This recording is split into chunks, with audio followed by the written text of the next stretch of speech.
नमस्कार विद्यार्थी मित्रांनो, वेलकम टू मास्टर क्लास. आणि आजचं आपलं जे टॉपिक आहे तो राज्यसेवेचा मुख्य परीक्षेचा भाषेचा पेपर जो वर्णनात्मक स्वरूपाचा आहे आणि ज्याच्यामध्ये मराठी आणि इंग्लिश अशा दोन्ही पद्धतीचे आपल्याला एसे लिहायचा असतो. त्याचबरोबर भाषांतर आणि त्याच्यानंतर आपलं सारांश लेखन, म्हणजे आपल्याला 2 एसे 2 वेळा भाषांतर करायचं असतं आणि सारांश लेखन आपल्याला 2 उताऱ्यांचं करायचं असतं. तर या पद्धतीचा पेपरचं स्वरूप आपल्याला माहीत आहे आणि तो पेपर हा डिसाइडिंग फॅक्टर अलीकडे आपल्याला होताना दिसतो. आणि त्याच्यामध्ये आपण टेकन फॉर ग्रांटेड या पद्धतीचा ॲटिट्यूड आपल्याला असतो की आपण आयत्या वेळेस निबंध लिहूच किंवा भाषांतर तर जमेलच किंवा सारांश लेखन काय आपल्याला 1/3 तर करायचं आहे. तर ह्या पद्धतीचा ॲटिट्यूड आपल्याला कुठेतरी 20-22 मार्क घेण्यामध्ये आपल्याला होतो. आणि तेच जे वरचे जे 10-15 मार्क आहेत जे आपण 30-35पर्यंत जाऊ शकतो, तर ते लॅक केल्यामुळे आपल्याला जी मिळणारी रँक आहे ती अतिशय खाली येते. परिणामी आपल्याला क्लास 1चं असेल तर क्लास 2पर्यंत समाधान मानावं लागतं किंवा लिस्टमधून बाहेर जाण्याची सुद्धा वेळ आपल्यावर येत असते. त्यामुळे या पेपरचा जर आपण व्यवस्थितपणे विचार केला तर चांगला स्कोअर आपल्याला करता येऊ शकतो. अशा पद्धतीचा हा पेपर आपल्याला पाहता येईल. वर्णनात्मक पेपरचं काही टेन्शन घेण्याची आवश्यकता नाही, कारण हा पेपर लिहिण्याची एक पद्धत आहे. ही पेपर लिहिण्याची एक आपण असं म्हणू शकतो की आर्ट आहे आणि त्याच्यातून आपण मॅक्सिमम स्कोअर कसा फेच करू शकतो हेच आपण या आजच्या सेशनमध्ये पाहणार आहोत. की निबंध कसा लिहिला पाहिजे, त्यानंतर भाषांतर कसं केलं पाहिजे आणि सारांश लेखन करताना कोणकोणत्या नियमांकडे किंवा अटींकडे आपल्याला लक्ष द्यावं लागेल जेणेकरून आपल्याला 10 पैकी जास्त गुण मिळवता येतील. ओके.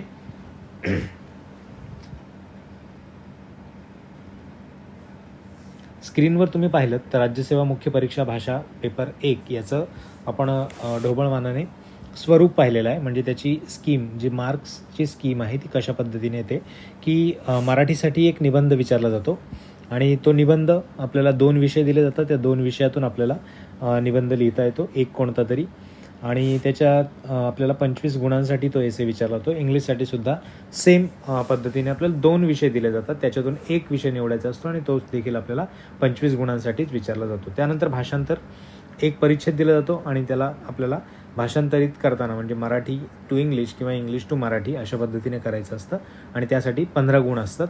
त्याचबरोबर सारांश लेखन यासाठी आपल्याला 10 गुण असतात. म्हणजे दिलेला जो उतार आहे त्या उताराचा आशय न बदलू देता त्याचा थोडक्यात, म्हणजे तुम्हाला जर 200-250 शब्दांमध्ये दिला असेल किंवा इतर आपल्याला जे काही शब्द असतील त्याप्रमाणे असतील तर त्याचं 1/3 आपल्याला करून म्हणजे सारांश त्याचा लिहायचं आहे कमीत कमी शब्दामध्ये, परंतु प्रभावी आणि आशय न बदलू देता आपल्याला या सारांश लेखनाकडे पाहायचं आहे आणि त्यासाठी आपल्याला 10 गुण दिले जातात. तर या सगळ्या गोष्टींचं जर आपण पाहिलं एकूण मराठीसाठी 50 आणि त्याचबरोबर जर इंग्लिशसाठी पाहिलं तर 50 गुण, म्हणजे असे एकूण 100 गुणांचा आपल्याला हा पेपर असतो. आणि 100 पैकी याच्यामध्ये जर आपण दुर्लक्ष केलं तर या मुलांना 40, म्हणजे ज्या मुलांचे GSमध्ये खूप चांगले स्कोअर आहेत परंतु मराठी पेपरकडे दुर्लक्ष केल्यामुळे, वर्णनात्मक पेपरकडे दुर्लक्ष केल्यामुळे इथे 40च्या आसपास मुलं राहताना दिसतात.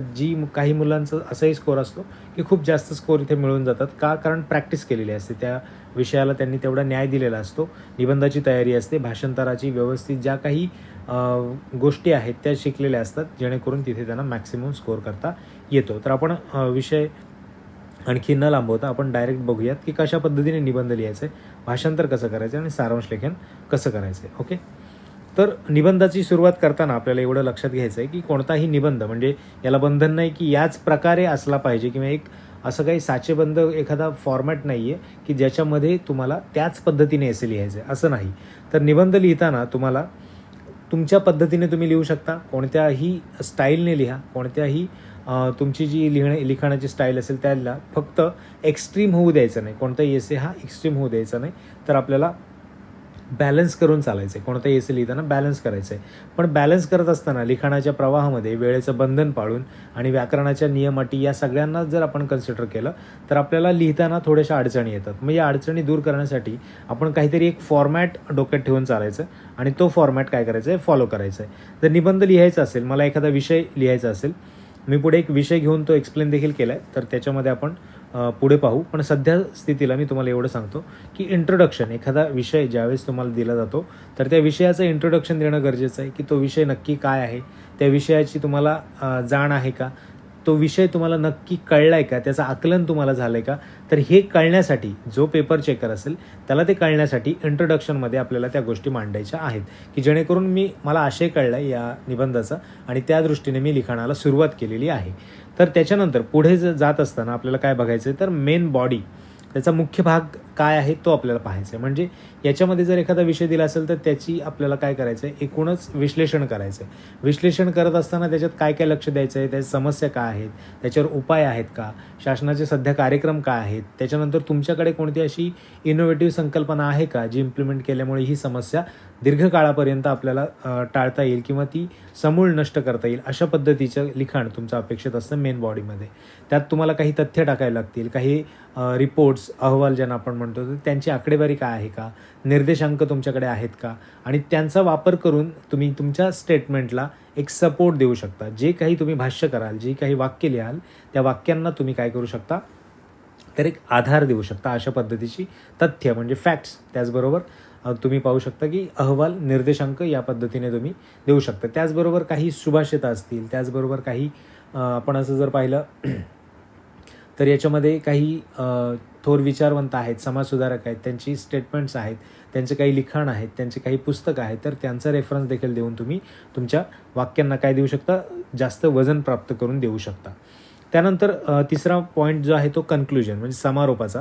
समारोपाकडे जाताना आपल्याला काय पाहायचं आहे की जास्तीत जास्त आपल्याला पॉझिटिव्ह राहायचं आहे. म्हणजे विषय कोणताही कितीही क्लिष्ट असला, कितीही गंभीर असला, कितीही नकारात्मकतेच्या दृष्टीने जाणारा असला, तर आपण समारोप करताना एक पॉझिटिव्ह नोटवर सोडायचं आहे, एक आशादायी चित्र निर्माण करायचं, एक भविष्याचा वेध घेणारे स्टेटमेंट्स करायचे आहेत आणि कोणावर टीका टिप्पणी करायची नाही, कारण आपण इन फ्युचर ब्युरोक्रॅट्स होणार आहोत आणि या सिस्टीमचा भाग होणार आहोत. त्यामुळे या सगळ्या गोष्टींना न्याय देत एक पॉझिटिव्ह अस्पेक्ट ठेवून कन्क्लूड करायचं आणि तो विषय एक पॉझिटिव्ह नोटवर, एक आशादायी स्वरूपावर सोडायचा आहे. हे सगळं मी तुम्हाला तोंडी सांगितलं, पण ह्या सगळ्या गोष्टी पेपरमध्ये लिहिताना आपल्याला काय होते, अडचण निर्माण होते आणि त्यावेळेस खूप जास्त डोक्यात विचार येत असतात, संकल्पना येत असतात आणि त्या मांडण्यासाठी आपल्याला तेवढा पुरेसा वेळ नसतो. त्यामुळे आपल्याला काय करायचं, एक ड्राफ्ट बनवायचं, एक ड्राफ्ट बनवून घ्यायचा आणि तो ड्राफ्ट हा खूप जास्त इम्पॉर्टंट असणार आहे. हा ड्राफ्ट बनवल्यानंतर तुम्ही काय करायचं, या ड्राफ्टला एक एक विषय तुम्हाला जसं डोक्यात येईल तसं तसं टाकत जायचं. याला मार्क्स नसतात, ड्राफ्टला मार्क नसतात, परंतु तुम्ही किती व्यवस्थितपणे लिहिले आणि त्यासाठी कोणता आधार घेतला हे चेकरला तिथं कळत असतं. त्यामुळे तुम्ही ड्राफ्ट्स व्यवस्थित करा आणि त्याच्यावरून तुम्हाला एसे व्यवस्थितपणे फुलवता येतो, म्हणून तो ड्राफ्ट महत्त्वाचा असतो. ओके, आता हे जे तुम्हाला मी इंट्रोडक्शन सांगितलं, मेन बॉडीबद्दल सांगितलं आणि कन्क्लुजनबद्दल सांगितलं की काय काय आलं पाहिजे, याचं इन डेप्थ आपण आता बघूयात की कशा पद्धतीने याचा आपल्याला विचार करता येईल. ओके, जर तुम्हाला ड्राफ्टचं म्हटलं, मी एसे कोणताही तयार करत असताना तुम्हाला ड्राफ्ट तयार करणं खूप जास्त गरजेचं आहे. तर तो ड्राफ्ट कसा तयार केला पाहिजे, तर तुमचा विषय काय हा तुमच्या लक्षात आला पाहिजे. जो विषय आहे तो आपण मध्यभागी लिहून घ्यायचा, जो कोणता असेल, आरोग्य व्यवस्थेचा असेल, शिक्षण व्यवस्थेचा असेल, त्यानंतर भ्रष्टाचाराचा असेल, शेतकऱ्यांचे प्रश्न असतील किंवा स्त्रियांचे प्रश्न असतील, अपंगांचे असतील, कामगारांचे असतील किंवा कोणताही स्वरूपाचा एसे, पर्यावरणाच्या दृष्टीने असो, कोणताही एसे तत्त्वज्ञानाचा जर तुम्हाला आला असेल तर त्याचा विषय मध्यभागी लिहून घ्यायचा आणि मग नंतर तुमचं काय करायचं आहे, ब्रेनस्टॉर्मिंग सुरू करायची आणि तुम्हाला विचार करायचा आहे की याचं नक्की आपल्याला काही सुभाषिते लिहिता येतील का, काही काव्य याच्यामध्ये टाकता येतील का. सुरुवात करताना आपल्याला काही संस्कृतमधल्या काही ओळी असतात, कबीरांचे दोहे असतात, काही ओव्या असतात. तर या सगळ्या गोष्टी तुम्हाला एक पेपरवर, हे तुम्हाला तिथे आठवणार नाही, तर पेपरवर त्याची पूर्वतयारी तुम्ही आधीच केली पाहिजे आणि नंतर इथे तुम्हाला त्या विषयाला, समजा आरोग्य विषय असेल तर आरोग्याला धरून तुम्हाला काय आठवतं आहे का, किंवा कोणाच्या ओळी आठवत आहेत, सुभाषिता आठवत आहेत, कोट्स ज्यांना आपण म्हणतो, ते व्यवस्थितपणे लिहून घ्यायचं आहे. म्हणजे ज्यावेळेस मी एसे लिहीन त्यावेळेस मला कोणतीही अडचण येणार नाही. अशा पद्धतीने आपल्याला इथे काय करता येईल, सुभाषिते किंवा काव्यपंक्ती किंवा इतर कोणत्याही गोष्टी तुम्हाला इथे टाकता येतील, ज्याने एक आशादायी सुरुवात तुमची होईल आणि त्याच्यातून पेपर चेक करणारा जो व्यक्ती असेल त्याला समजेल की तुम्ही कोणत्या नोटवर हा एसे सुरू केला आहे आणि नंतर मग ती लेवल मेंटेन करणं, त्याची उत्कंठा वाढवत ठेवणं आणि नंतर शेवट हा एक आशादायी करणं, हे देखील एक यशस्वी आणि जास्तीत जास्त मार्क्स घेण्याच्या दृष्टीने लिहिलेल्या निबंधाची काय असते, एक आपण म्हणू शकतो स्पेसिफिकेशन त्याचं असतं. ओके, त्याच्यानंतर आपण बघायचं की या विषयाच्या म्हणजे ॲक्च्युली समस्या काय आहेत, आव्हानं काय आहेत, यांच्याकडे लक्ष द्यायचं आहे. म्हणजे आरोग्य व्यवस्था असेल तर त्याच्यावर कोणकोणती समस्या आहेत, कोणती आव्हानं आहेत आपल्यासमोर, त्यांचं 1-2 आव्हानं, समस्या पटापट लिहून घ्यायच्या. स्त्रियांच्या आरोग्याच्या कोणत्या समस्या आहेत किंवा बालकांच्या कोणत्या आहेत, सद्यस्थिती काय आहे, या सगळ्या गोष्टी इथे मांडून घ्यायच्या. म्हणजे जेणेकरून एसे लिहिताना तुम्हाला तो विषय मिळेल आणि त्याच्यावर तुम्ही व्यवस्थितपणे त्याला एलॅबोरेट करत चालाल. ओके. त्याच्यानंतर तुम्हाला काही उपाय आठवत आहेत का त्याच्यावर? कृती कार्यक्रम काय तुम्ही देऊ शकता का? तुमच्याकडे काही याच्यावर उपाय आहे का? की ग्रामीण भागामधलं आरोग्य सुधारण्यासाठी तुम्ही काय करू शकता? तर सध्या स्थितीमध्ये नसलेली आणि तुम्हाला काहीतरी इनोव्हेटिव्ह आठवलेली अशी कोणतीतरी कृती, काही कार्यक्रम किंवा उपाय तुम्ही इथे लिहून ठेवायचा, जेणेकरून तो एसेमध्ये तुम्हाला टाकता येईल. म्हणजे यातून तुमचं काय दिसतं, की तुमचं ब्रेनस्टॉर्मिंग झालं आहे आणि तुम्ही स्वतः देखील विचार करताय, बरोबर. बाकीचं जे शासनाचे कार्यक्रम आहेत ते तर इतर सगळेच लिहिणार आहेत, परंतु लिहिणार आहेत म्हणून आपण लिहायचं नाहीत असं नाही. तर जे काही महत्त्वाचे, जसं की आता आरोग्याचा विषय निघाला म्हणून आयुष्यमान भारत आहे, तर या पद्धतीचे काही कार्यक्रम आहेत.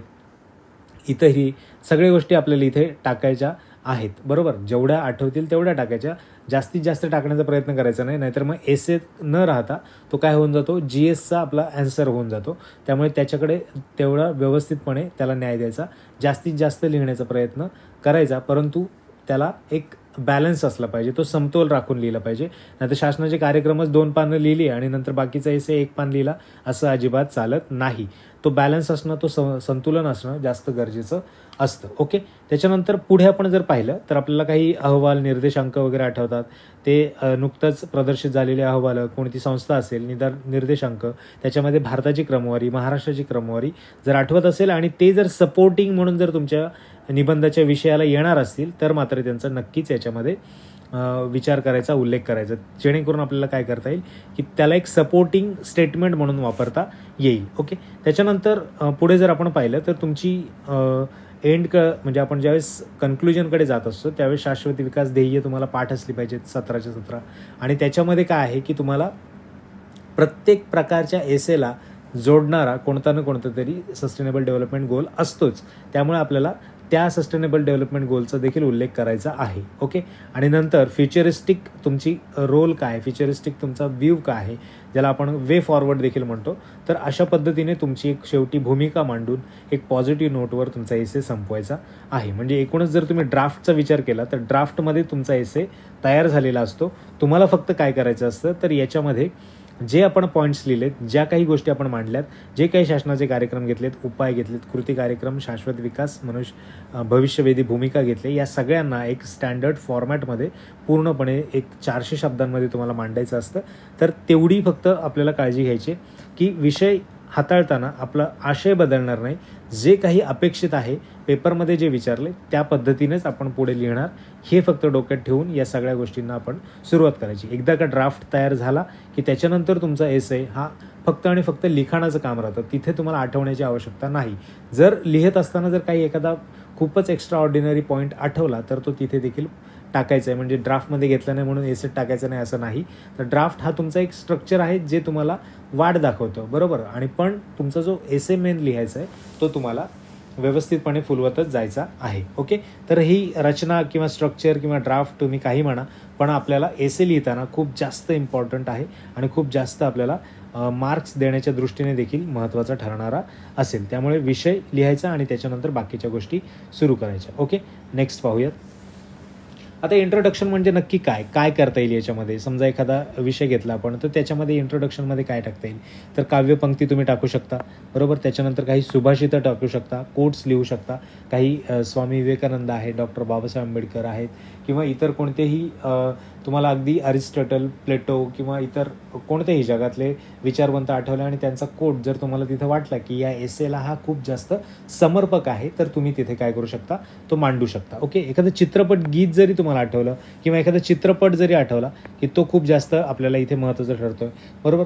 आता तत्त्वज्ञानाचं जर आपण लिहित असू, दुःख सुख आणि याच्याबद्दल आपण काही लिहित असू, तर मला नेहमी आठवतं की किसी की मुस्कुराहटों पे हो निसार वगैरे, हे गीत आहेत काही, बरोबर.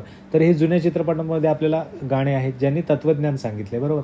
त्यानंतर एक मूवीमधलं मला गाणे आठवतं, ना हिंदू बनेगा ना मुसलमान बनेगा, इंसान की औलाद है इंसान बनेगा. तर अशा पद्धतीचे काही चित्रपटांमधले खूप जास्त प्रबोधन करणारे गीत देखील आहेत. तर त्यांचा देखील वापर आपण इथे करू शकतो आणि त्याच्यानुसार आपल्या एसेला कसं लिंक करतोय आपण ते जास्त महत्त्वाचं ठरणार आहे. म्हणजे तुम्ही जे काही पाहता, जे काही तुम्ही पेपरमध्ये वाचता, ज्या काही तुमच्या गोष्टी कानावर पडतात, हे रिअल लाईफ एक्झाम्पल देखील तुम्ही याच्यामध्ये मांडू शकता आणि इंट्रोडक्शनमध्ये सुरुवात करू शकता. ओके, त्यामुळे सुरुवातीला बंधन नाही, याला म्हणूनच निबंध म्हणतात. याला कोणतंही बंधन नाही. आपण काय करू शकतो, आपल्या बुद्धिमत्तेनुसार, आपल्या स्टाईलनुसार आपण काय करू शकतो, मोल्ड करू शकतो. ओके, पण व्यवस्थितपणे लिहिण्यासाठी आपल्याला एक स्ट्रक्चर असावं, म्हणून मी या गोष्टी तुमच्यासमोर मांडतोय. ओके, त्यानंतर अहवाल असेल एखादं, जर यातलं काहीच आठवलं नाही तुम्हाला, अहवाल आठवला, लघुकथा एखादी आठवली की कोणतीतरी छोटी गोष्ट आहे. गोष्ट म्हणजे फुल 2 पानं 3 पानं लिहायची नाही. गोष्ट म्हणजे आपल्याला फक्त एक 5 ते 6 ओळींमध्ये बसेल, अगदी छोटी गोष्ट म्हणजे 30 ते 40 शब्दांमध्ये, तर ती मांडायची आहे. त्यानंतर एखादी सत्य घटना असेल ती पण इन शॉर्ट तुम्ही मांडू शकता इंट्रोडक्शनचा जोपर्यंत आपण विचार करतोय. त्यानंतर विषयाचं आकलन तुम्हाला झालंय का, सगळ्यात महत्त्वाचा मुद्दा, विषयाचं आकलन तुम्हाला झालंय का हे कळलं पाहिजे. म्हणजे एसे मी विचारलाय काहीतरी शिक्षण व्यवस्थेवर आणि तुम्ही काहीतरी गोष्ट सांगताय ती आहे एकदमच म्हणजे आरोग्य व्यवस्थेवर, तर असं एकदमच 180मध्ये त्याच्यामध्ये आपल्याला हे नसलं पाहिजे, फरक नसला पाहिजे. तो काही ना काहीतरी विषयाशी संबंधित, म्हणजे मला विषयाचं आकलन झालं आणि त्या दृष्टीने मी लिहायला सुरुवात केली.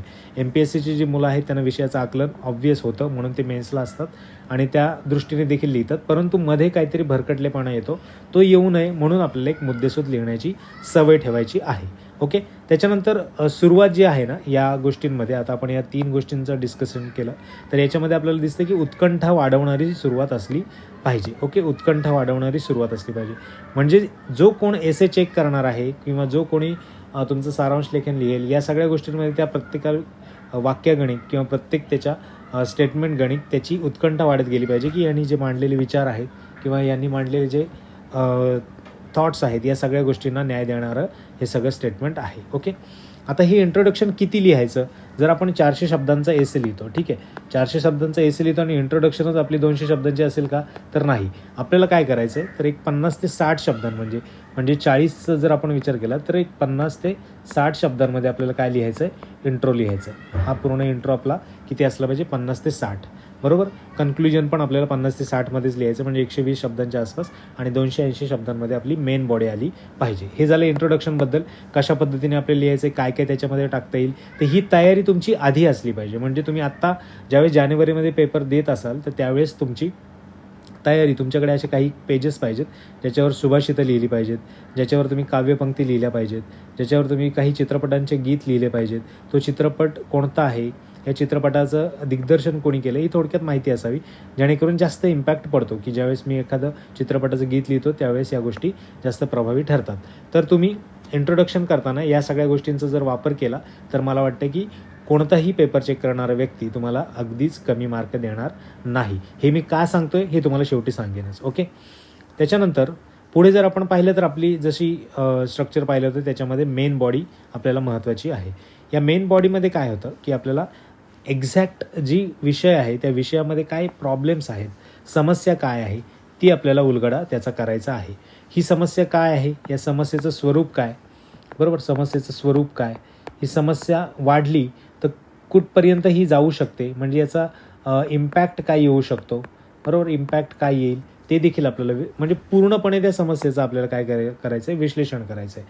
तुमच्याकडे काही उपाय आहेत का, तर हो आहेत. मग कोणकोणते आहेत त्यांची लिस्ट करा. या सगळ्या पद्धतीने आपल्याला उपाय मांडता येतील आणि ह्या सगळ्या गोष्टींमध्ये आपण काय करू शकतो, प्रभावी आपलं एक मत मांडू शकतो आणि स्वतःचं जे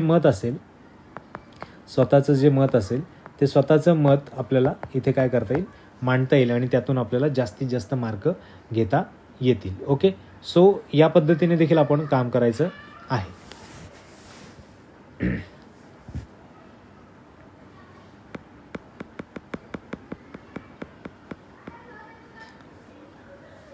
ठीक आहे, त्यानंतर आपल्याला याच्यामध्ये मांडायचं आहे की वाद, प्रतिवाद आणि संवाद हे का लिहिलं आहे याच्याबद्दल थोडं जाणून घेऊ. की वाद, प्रतिवाद, संवाद म्हणजेच काय, की तुम्ही एखादा विषय मांडला, समजा एखादा विषय मांडला तर त्या विषयाला कोणीतरी काउंटर केले का, किंवा ह्या गोष्टीचे जे पॉझिटिव्ज आहेत किंवा त्याचे निगेटिव्ज आहेत ह्या गोष्टींचा तुम्ही इथे उल्लेख केला आहे का, तर ते देखील पाहायचे. म्हणजे निगेटिव्ह कोणत्या गोष्टी आहेत, पॉझिटिव्ह कोणत्या गोष्टी आहेत, या दोन्ही गोष्टींचा तुम्ही विचार करायचा आहे. म्हणजेच वाद करायचा आहे, प्रतिवाद करायचा आहे आणि त्यातून एक बॅलन्स स्टेटमेंट, ज्याला आपण काय म्हणतो की न्यूट्रल व्ह्यू, जो न्यूट्रल व्ह्यू असेल तो म्हणजे काय, तुमचा संवाद असेल, तो संवाद घडेल आणि तो संवाद तुम्ही काय करायचे, तुमच्या मेन बॉडीमध्ये मांडायचा आहे. त्याच्यानंतर यशस्वी निराकरण उदाहरणे, म्हणजे जर पाहिलं, समजा आपण म्हटलं की आरोग्य व्यवस्थेचा विचार केला तर मोहल्ला क्लिनिकसारखी काही गोष्टी आहेत ज्या आपल्याला असं जाणवतात की यशस्वी निराकरण समस्येचं केलं आहे आणि त्याचं उदाहरण आपण काय करू शकतो, इथे मांडू शकतो आणि पेपरमध्ये देखील लिहू शकतो की रिअल टाईम किंवा रिअल लाईफ एक्झाम्पल्स जे आहेत ते तुम्ही मांडू शकता. जसं की मी शिक्षण व्यवस्थेवर जेव्हा विचार करतो त्यावेळेस शिक्षक सेवक एका शाळेचं उदाहरण आलं होतं की शिक्षक सेवक यांनी पूर्ण शाळा डिजिटल शाळा करून दाखवली. कशी, तर त्याच्यामध्ये जर आपण पाहिलं तर डिजिटल शाळा कशी केली, तर एखादा शिक्षक सेवक ज्याला पूर्ण वेळ पगार देखील मिळत नाही, तर अशा व्यक्तीने एक महत्त्वाकांक्षा बाळगली आणि त्यांनी तिथली शाळा ही पूर्ण डिजिटल करून दाखवली. म्हणजे तुम्ही ते यशस्वी त्या समस्येचं त्यांनी निराकरण केलं आणि त्याचं उदाहरण तुम्ही तिथं मांडताय.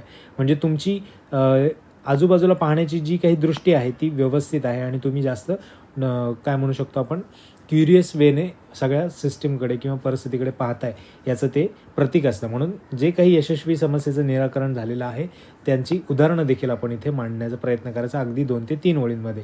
जास्त त्याला हे करत बसायचं नाही, कारण आपली मेन बॉडीमध्ये आपल्याला खूप जास्त गोष्टी मांडायच्या असतात. ओके. त्यानंतर विधानानं जर तथ्यांचा आधार दिला, म्हणजे मी फक्त वेगपणे म्हटलं की भारतामध्ये कुपोषण असं आहे, परंतु मी हे म्हटलं की भारतामध्ये किती % कुपोषण आहे किंवा भारत कुपोषणाची जी काही क्रमवारी आहे त्याच्यामध्ये कुठे आहे, हे जर मी मांडलं तर माझ्या स्टेटमेंटला काही एक आधार मिळतो. बरोबर, एक आधार मिळतो आणि तो आधार जर मिळाला स्टेटमेंटला तर आपण काय म्हणू शकतो, जे काही मांडलंय, जे काही बोललंय त्याला एक आपण असं म्हणू शकतो की आधार आहे आणि ती गोष्ट ही कोणतीही वेग नाही आहे, फक्त फेकलेली गोष्ट नसेल. ओके. जर नसेल आधार तर ठीक आहे, परंतु असेल तर नक्की त्यामध्ये लिहित चला.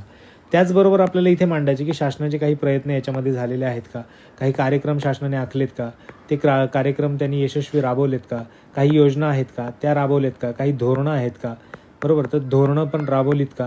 तर या पद्धतीने देखील आपल्याला शासनाच्या काही गोष्टी देखील तिथे मांडायच्या आहेत. म्हणजे शासनाने अगदीच काही प्रयत्न केलेत नाहीत असं कोणताही सेक्टर नाही, प्रत्येक सेक्टरमध्ये काही ना काही योगदान शासनाचं राहतं.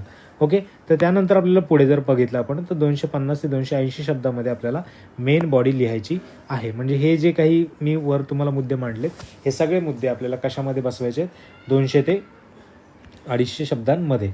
ओके. तर हे सगळं आपल्याला जास्त महत्त्वाचं आहे, 200 ते 250 शब्दात एक्स्ट्रा लिहित बसायचं नाही, कारण आपल्याला 400 शब्दांमध्ये विषय संपवायचा आहे.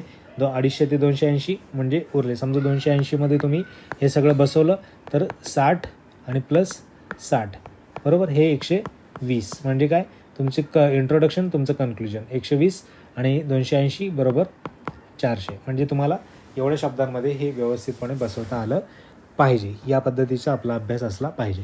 पुढे आपण पाहूयात की कन्क्लुजन कशा पद्धतीने करायचं. कन्क्लुजन काय की म्हणजे तुम्हाला फ्युचरिस्टिक एक तुमचं व्ह्यू असला पाहिजे, तुमचा पर्स्पेक्टिव्ह असला पाहिजे, भविष्यवेध तुम्हाला घेता आला पाहिजे. त्याला आपण वे फॉरवर्ड देखील म्हणतो.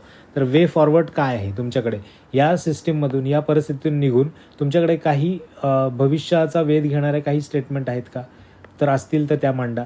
किंवा तुम्हाला काय दिसतं यातून, भविष्याचा वेध तुम्ही कसा घेताय.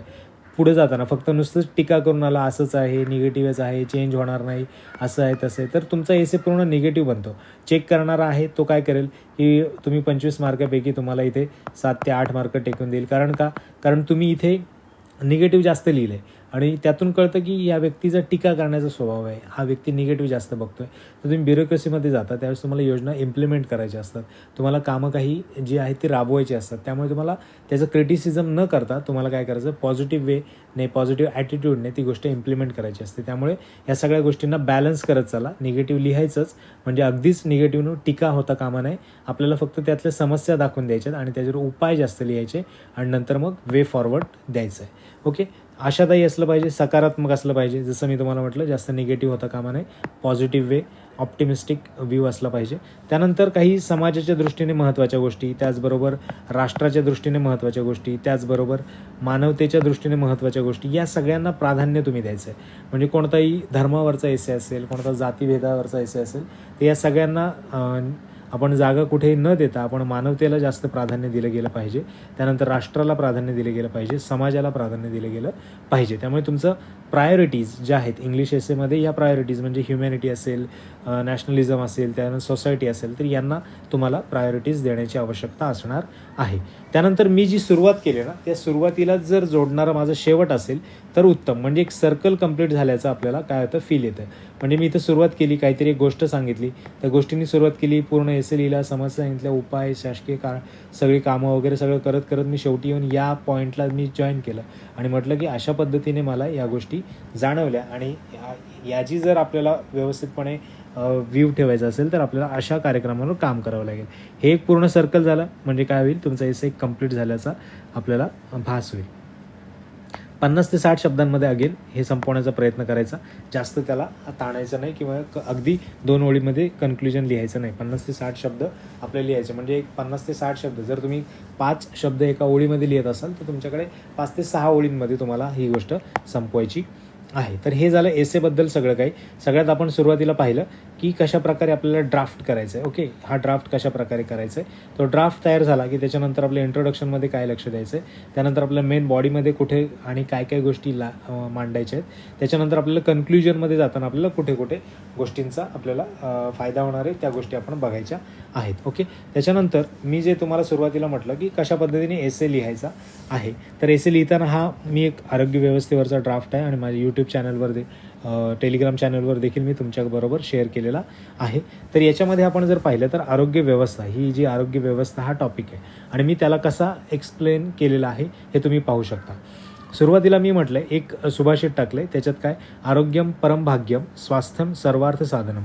ठीक आहे, हे तुम्ही मांडलं म्हणजेच तुम्ही काय करताय, तुम्ही सुरुवात सुभाषितांनी करताय, म्हणजे तुम्ही तयारी करून आलेला आहात आणि तुमची लिहिण्याची ही एक स्टाईल आहे असं देखील त्या तुम्ही मेसेज देत आहे सुरुवातीलाच. ओके, त्याच्यानंतर हे एक 2 ओळीमध्ये मी एक्सप्लेन केल्यानंतर डायरेक्ट जातो.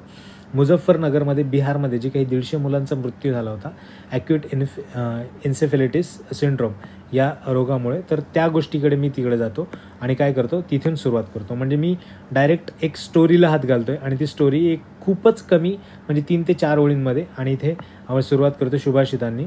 तर इथे सुरुवात याच्यामुळे केल्यामुळं मला कळतं की आरोग्य व्यवस्थेची काय अवस्था आहे. म्हणजे 150 मुलं एका ठिकाणी मरू शकतात आणि मुझफ्फरनगर बिहारमध्ये, आणि आरोग्य व्यवस्था तिथे अतिशय म्हणजे आपण तोकडी पडते, ती ज्या काही डिमांड्स आहेत त्या पूर्ण करू शकत नाही अशा पद्धतीचं भाष्य करणारं हे उदाहरण होतं, त्यामुळे मी ते लिहिलं.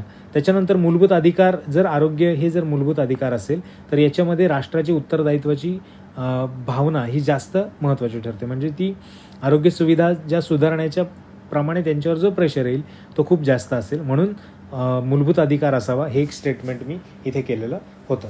त्याच्यानंतर जर तुम्ही WHOची आरोग्याची व्यवस्था पाहिली, व्याख्या पाहिली, तर तुम्हाला शारीरिक, मानसिक, सामाजिक आणि या सगळ्या गोष्टींचं आरोग्य म्हणजे सुदृढता म्हणजेच काय आरोग्य असं WHO म्हणतं. त्यामुळे आपल्याला ही एक स्टँडर्ड डेफिनेशन देखील माझ्याकडे होती. त्याचबरोबर एक रिअल टाईम किंवा रिअल लाईफ एक्झाम्पल माझ्याबरोबर होतं. त्यानंतर काही सुभाषितं होती ती मी मांडली होती. तरी या पद्धतीने सुरुवात माझी झालेली आहे एसेची. आता याच्यामध्ये मला जाताना पुढे मला काय करायचं आहे की समस्या मांडायच्या. काय समस्या असतील तर जर आपण पाहिलं तर समस्या काय आहेत की 1000 लोकसंख्येमागे 1.3 एवढेच बेड्स आहेत. म्हणजे जर तुम्ही बघू शकता हे 1000 जर लोकसंख्या आहे तर त्या ठिकाणी 1.3 एवढे बेड्स, म्हणजे हे पुरणार आहेत का, तर नाही. कोविडसारखी जर सिच्युएशन जर पुन्हा उद्भवली तर आपण या सगळ्या गोष्टींमध्ये काय करू शकतो, जास्त जीव गमावू शकतो, अशा पद्धतीची सिच्युएशन आहे. यामध्ये जर आपण पाहिलं ते देखील 73% शहरी बेड्स आहेत आणि 69 लोकसंख्येत ग्रामीण भागामध्ये. म्हणजे खूप जास्त आपल्याला शहरामध्ये आणि ग्रामीण भागामध्ये फरक दिसत नाही, दोन्हीकडे समानच अवस्था असलेली पाहायला मिळते.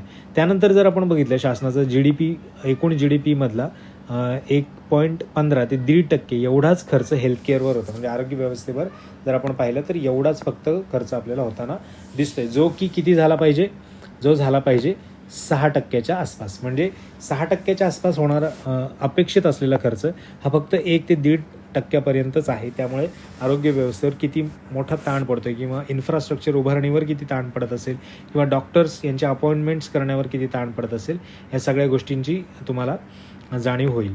ओके, तर ही एक महत्त्वाची गोष्ट. आणि तुम्ही जर आरोग्य व्यवस्था किंवा शिक्षण व्यवस्थेवर हा प्रश्न आला असेल तर तुम्ही GDPतला वाटा सध्या किती आहे आणि किती अपेक्षित आहे याची देखील मांडणी करणं अपेक्षित आहे. ओके, त्यामुळे त्या देखील गोष्टींकडे लक्ष द्या.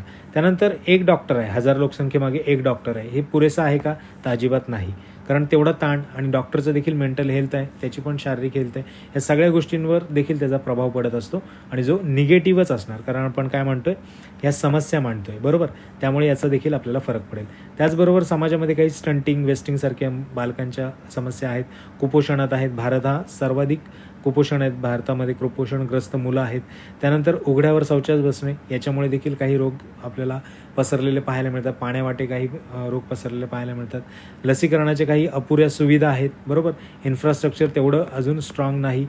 जर पोलिओचं फक्त आपण उदाहरण घेतलं त्याच्यामध्ये आपल्याला बऱ्यापैकी यश मिळालं आहे, परंतु बाकी गोष्टींमध्ये आपण अजूनही लॅक करतो.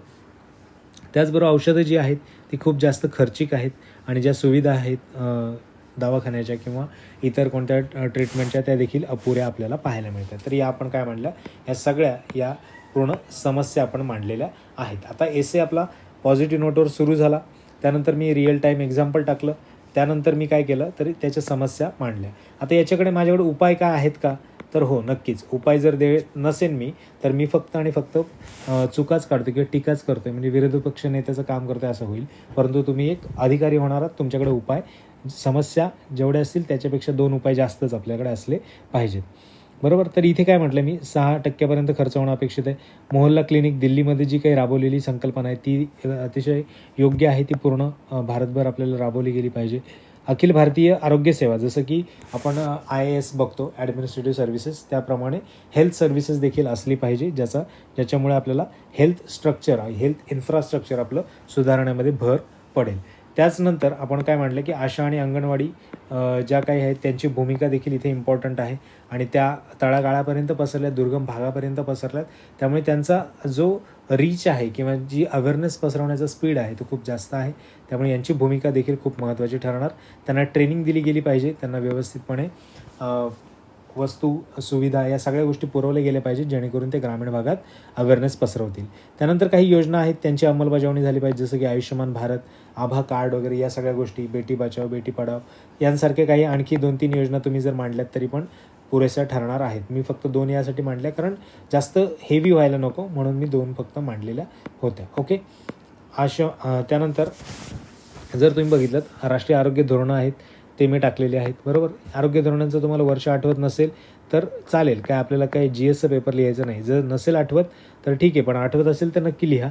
नसेल आठवत तर आरोग्य धोरणाविषयी थोडंसं मांडायचं, म्हणजे शिक्षण धोरण असेल, आरोग्य धोरण किंवा इतर कोणतेही धोरणं असतील त्यांच्याविषयी थोडासा विषय आपण मांडायचा. त्यानंतर काही प्राचीन ग्रंथ आहेत त्यांच्यामध्ये आरोग्याविषयी सांगितलं आहे, जसे चरक संहिता, सुश्रुत संहिता, याच्याबद्दल देखील उल्लेख आपण करायचा आहे. त्याच्यानंतर आपण पाहिलं या सगळ्या गोष्टींमध्ये विन्स्टन चर्चिल यांचं एक मत मी मांडलं आहे की सुदृढ नागरिक हे राष्ट्राची सर्वोत्तम संपत्ती असतात. तर याच्यामध्ये मी काय म्हटलं की राष्ट्रनिर्माण या गोष्टीला मी टच केलं, बरोबर. आशा आणि अंगणवाडी भूमिका याच्यामध्ये मी लोकसहभाग याला हे केलं. त्याच्यानंतर या सगळ्या गोष्टी मांडत असताना सामाजिक प्रथा, परंपरा, जीवनशैली, व्यायाम वगैरे याच्यामध्ये पण गोष्टी सांगितल्या, म्हणजे सरकारची याच्यामध्ये काय भूमिका आहे योजनांच्या बाबतीत. शाश्वत विकासाची ध्येय आहेत त्यांच्या देखील टच झाला. त्याच्यानंतर अर्थकारण, खर्चिक औषधं, सुविधा, लसीकरणाची सुविधा या सगळ्या गोष्टींमध्ये आपल्याला दिसतं की इन्फ्रास्ट्रक्चर उभं करणं गरजेचं आहे, म्हणजे अर्थकारण खूप महत्त्वाचं आहे. आणि ह्या सगळ्या गोष्टी जर सुरळीत चालल्या तर शांतता, सुव्यवस्था नक्कीच पसरेल. पण जर तुम्ही बघितलं की कोविडमध्ये जसं रेमडेसिवीर या इंजेक्शनची धांदली झाली त्याप्रमाणे तिथं सुव्यवस्था चालली का? तर नाही. खूप मोठ्या प्रमाणामध्ये आपल्याला अफरातफरी पाहायला मिळाली आणि या सगळ्या गोष्टी शांतता पसरवण्यामध्ये पुरेसे ठरतील का? तर नाही. त्याच्याने काय होईल, शांतता पसरणार नाही. त्यामुळे या सगळ्या गोष्टींवर देखील लक्ष देणं गरजेचं आहे. ओके.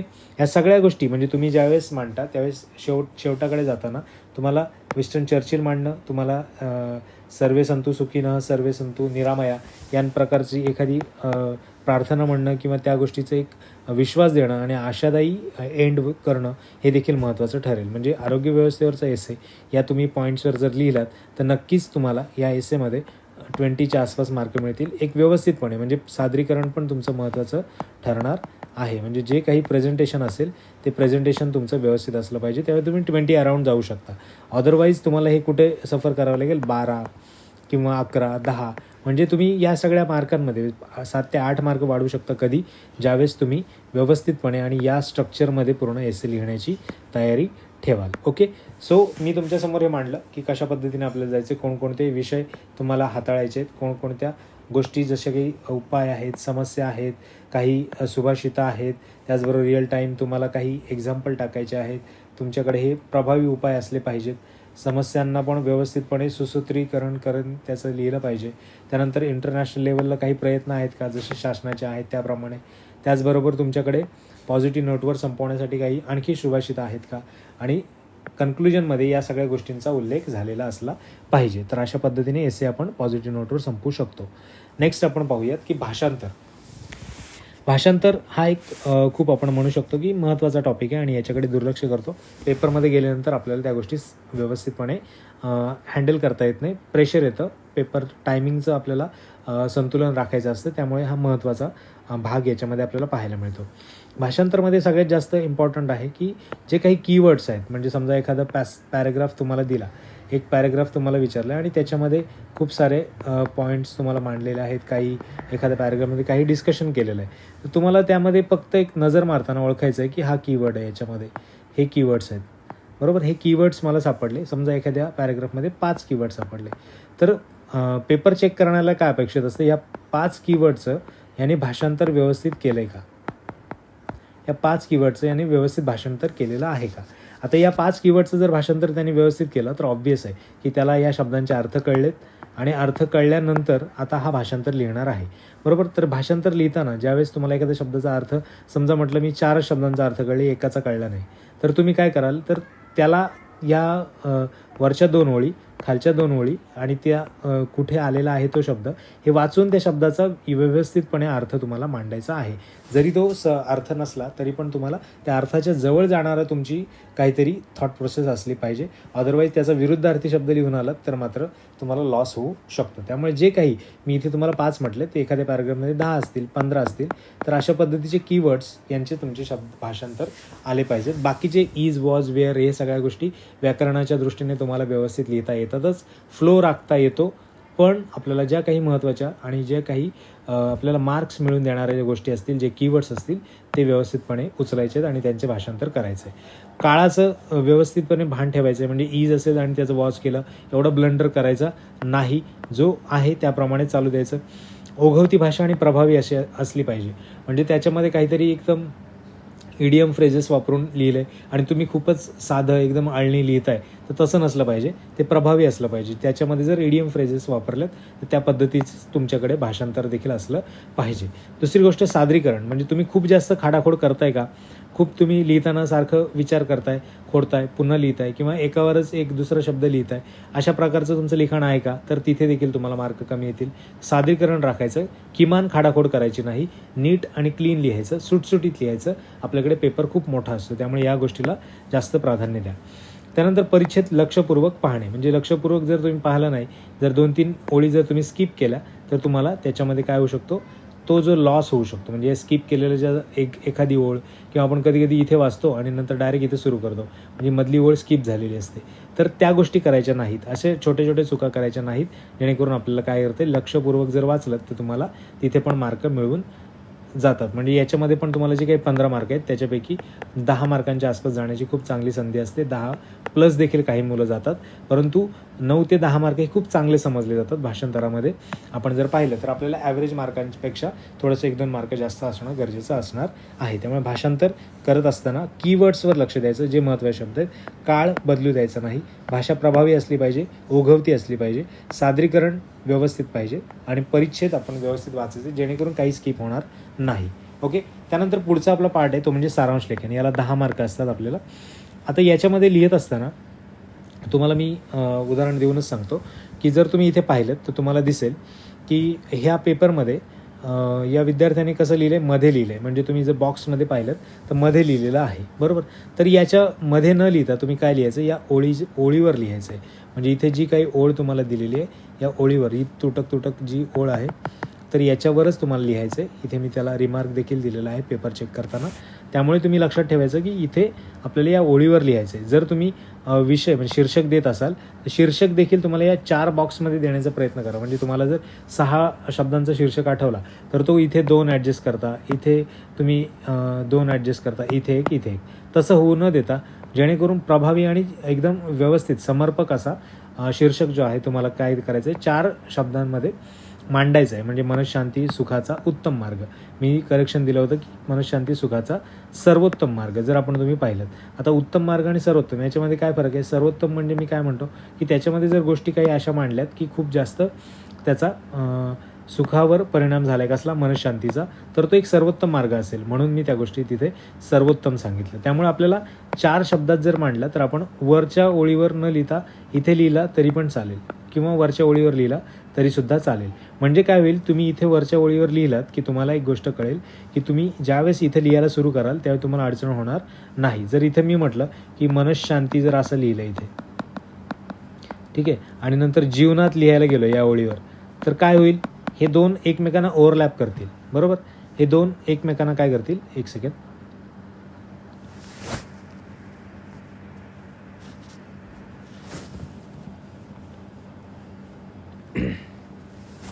जर इथे लिहिलं मी आणि या ठिकाणी लिहिलं तर 2 शब्द काय करतील एकमेकांना ओव्हरलॅप करतील.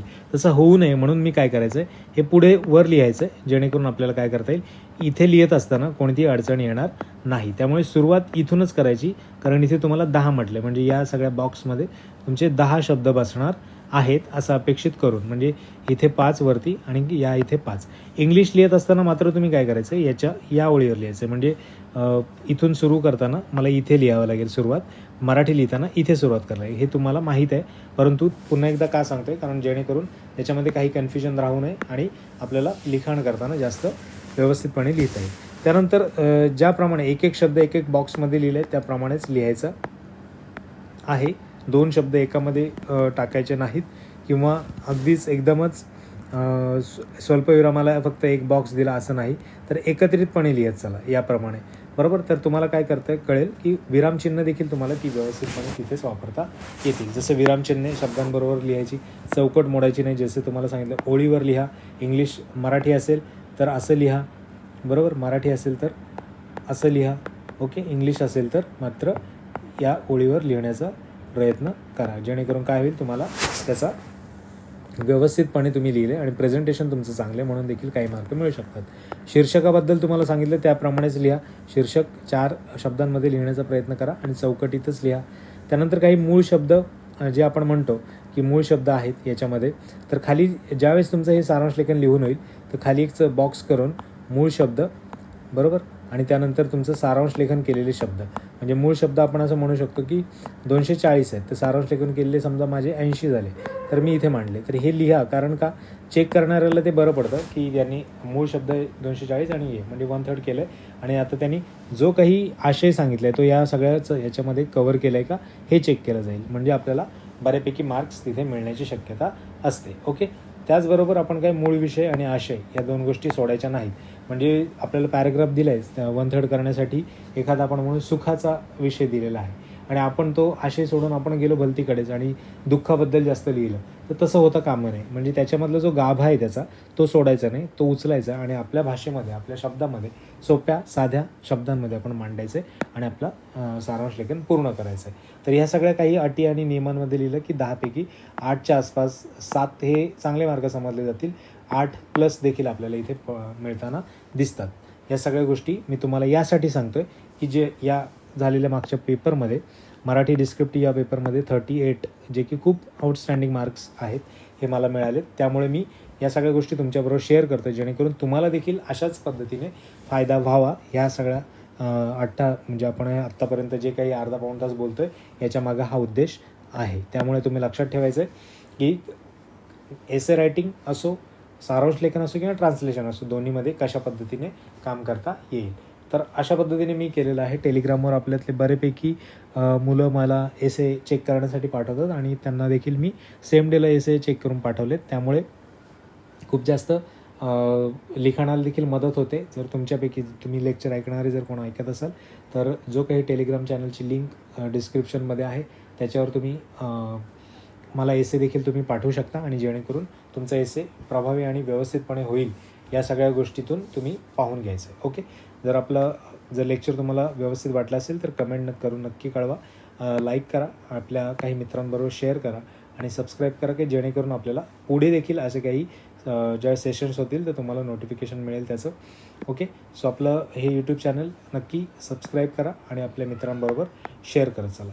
So thank you so much. Have a great time.